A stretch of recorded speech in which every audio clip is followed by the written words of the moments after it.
ukayinoza neza, maze ukazagenda muri studio ukagukorera ukarikodinga, mbese ikakubyarira indirimbo. Na application nanjye isanzwe ifite nyine nk'umuntu w'iyi minsi ugezweho, ugendana n'ibigezweho. Nyine tugomba guhorana ibishya kandi bigezweho. Application rero nifuje kubasangiza nkabereka uburyo ikora amabiti meza cyane, ngira ngo ngiye kuyibereka maze nawe ubashe kuba wayiteresheje muri telefone yawe, ujye ubasha kwiryohereza indirimbo igihe wibereye mu rugo iwawe, igihe wumva irungu ryakwishe, ndabizi neza izagufasha. Ni iyi application hepfo cyane uhereye iburyo, application ya kabiri, cyangwa se uhereye ibumoso, application ya gatatu.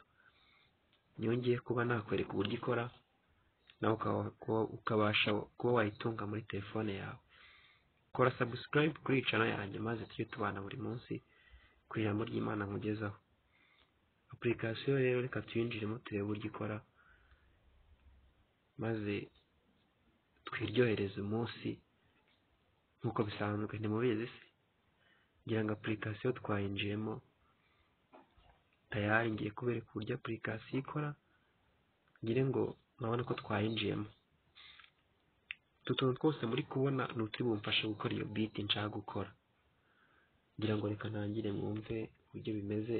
Nimwumva ari sawa cyane, namwe rwose mwende muhite mwishaka muyitereshereje, hanyuma mujye mubasha kwikorera amabit.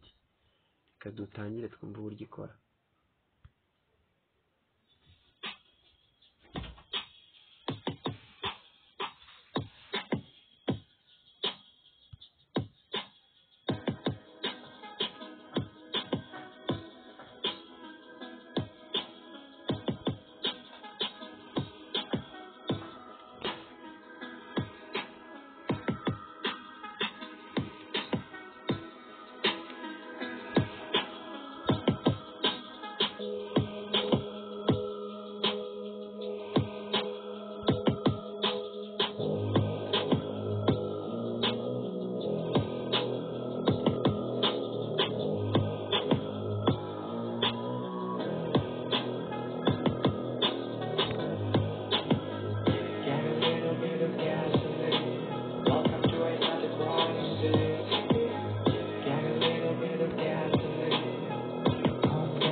Yes, ngira ngo murabibona ko ari application nziza cyane. Ngiye ndimo ndabereka uburyo ikora, ntabwo ndimo nkora beat. Rero wowe yiteshereje, hanyuma ugenda ukora beat yawe, ndabizi neza ko izakuviramo injyana, maze ukaza recording umuziki wawe. Urabona ko ari application nziza cyane, nawe ushobora gutunga muri telefone yawe nk'umuntu w'umusirimu.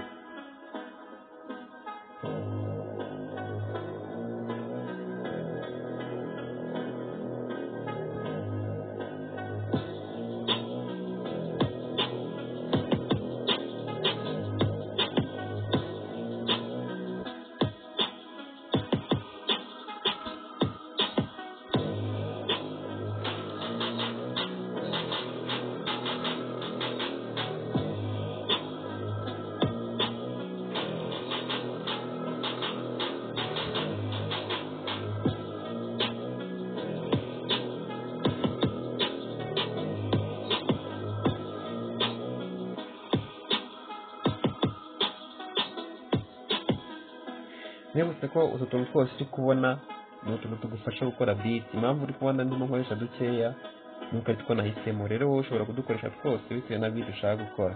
Njye rero nahisemo turiya kugira ngo nyine mbashe kubereka uburyo ino application ari application nziza nk'umuntu w'umusirimu ugomba gutunga muri telefone yawe.